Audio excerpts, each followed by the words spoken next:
लेकिन साथ ही साथ देख लेते हैं कि इससे पहले जो पीटीआई के साथ मामला हुए हैं उसके अंदर पीटीआई का रवैया कैसा रहा। मिसाल के तौर पे बल्ला छिन गया, मिसाल के तौर पे इलेक्शंस हुए और बहुत मेजर इलेक्शंस हुए, लेकिन उसके अंदर उनकी कोई हैसियत, कोई पहचान नहीं थी, और उनके हाथों से, उनकी नजरों के नीचे से उनका निशान और उनकी पार्टी को हटा दिया गया और नाम ही खत्म कर दिया गया इलेक्शंस की हद तक। बल्ला भी छिन गया और वो भी छिन गया।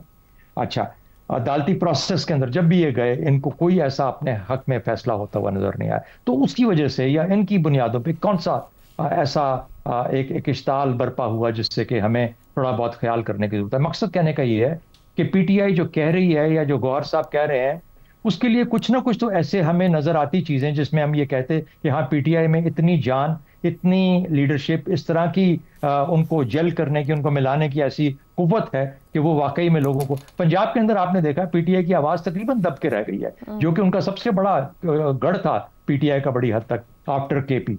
तो जब ये चीजें ऐसी हैं तो फिर मुझे वो तूफान होता हुआ नजर नहीं आता। अलबत्ता हाँ। इसमें कोई शक नहीं कि जिस टेरिटरी में हम अब जा रहे हैं, हम्म। अगर हम ये रास्ता इख्तियार करते हैं पीटीआई को बैन करने का, तो जहां पे हम खड़े हैं, जो कि बैकड्रॉप है पिछले 3-4 साल का, उसके बाद जहां पे हम खड़े हैं, अब हम अगर इस जगह जाते हैं जो कि हम करना चाह रहे हैं, जिसको हम बहस कर रहे हैं, तो ये अनचार्टेड टेरिटरी होगी। पाकिस्तान इससे पहले इस हैसियत में इस जगह पे नहीं गया। एक सही। दफा जब गया था उसका नतीजा हमने 1971 में देख लिया था। तो ठीक है। हमें, मेरा ख्याल है कि थोड़ा सा बहुत फूंक फूंक के कदम रखना चाहिए। इतनी आसानी के साथ गौर साहब की बात में कुछ वजन हो सकता है, हम्म। अगर वो कुछ उनके पार्टी ने कुछ और किया होता तो हम उसको ज्यादा यकीन के साथ कह सकते, कम से कम मैं अपनी हद की बात कर सकता हूं। हम्म। लेकिन ना पार्टी का रिकॉर्ड ऐसा है, लेकिन जो बातें हैं वो बहुत ही नाजुक हैं, और मेरा ख्याल है कि इनको उस लिहाज से ही ट्रीट करना चाहिए। तो जरूर। जरूर देखना चाहिए कि गौर साहब की बात को थोड़ा सुन लीजिए। ठीक हो गया।